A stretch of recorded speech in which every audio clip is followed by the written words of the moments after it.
Hi, this is Eric Bredvig from IGN Xbox. Today we have a video review of Enchanted Arms. This is the first turn-based Japanese-style RPG on the 360. The main draw of the game is that there are over 100 collectible golems for you to find throughout the world and synthesize and then put to battle and fight against all the monsters that you come across with. It's an epic RPG with over 40 hours of gameplay. There's some side quests, there's a casino to toy around in. There's also one of the unique aspects of this game is that there's online play, so you can take your golems that you've built up through the game and collected online and pit them against other trainers around the world, kind of in a Pokemon-style battle. The fighting in Enchanted Arms is all turn-based on a grid, where you have to position all of your characters, give them specific actions which have a certain attack range. So there's a little bit of strategy there involved in exactly how you're going to map out your attacks. On the downside of this game is the first thing you're going to notice is the terrible voice acting. These characters have some of the most grating voices you've ever heard. You're actually probably going to want to turn the mute button on anytime you hear them start talking. Are you friends or something? Or something. That is, we're in... That is, I am his Fia.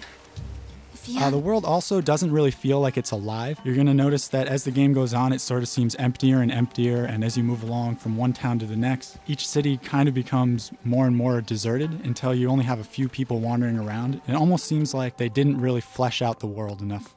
Also, as you wander through the world, everything is very linear. There's just, you go to one town, a little event happens, move on to the next, but you're on a set path the entire time. And while you're walking from one town to the next, there are very frequent random battles. All of these random battles happen every few steps, and it's approaching the likes of Skies of Arcadia on Dreamcast. It can get quite frustrating. Also, everything in this game is something you've seen before. There's nothing new or revolutionary about this RPG.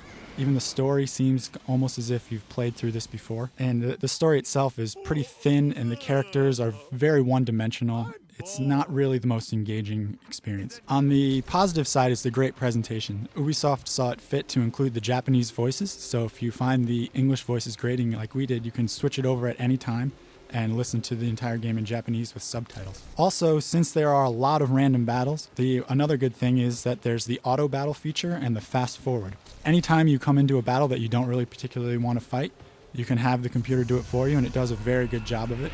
And if you hold down the Y button, it'll fast forward right through the whole battle, and you can go right through all these long drawn-out animations, and it makes the whole game go a lot smoother. Another great thing about the game is the golem design. Over 100 golems were included, and each of them is unique. So they range everywhere from cute and cuddly to dark and foreboding, and each one you find, you're really going to want to go out and get the necessary materials to make it, just so you can see what it looks like, even if you don't really need it to fight with. Also, collecting the golems is a lot of fun. They have several different ways for you to collect them. You can either buy the blueprints to make them in stores, you can hunt them down in the wild, or sometimes you're given them as a result of side quests. Another great thing is the online battle system. This is something that really we've been wanting in RPGs for a long time. You can take your team that you've powered up online and fight it against other people for a ranked leaderboard. The lobby system for the online battles isn't the greatest, but it is functional, and you'll end up getting exactly what you want out of it, which is to take your team online and find out if they're the best. To sum things up, this is a pretty standard, solid RPG. It has a few issues, most notably the voices and the thin plot line.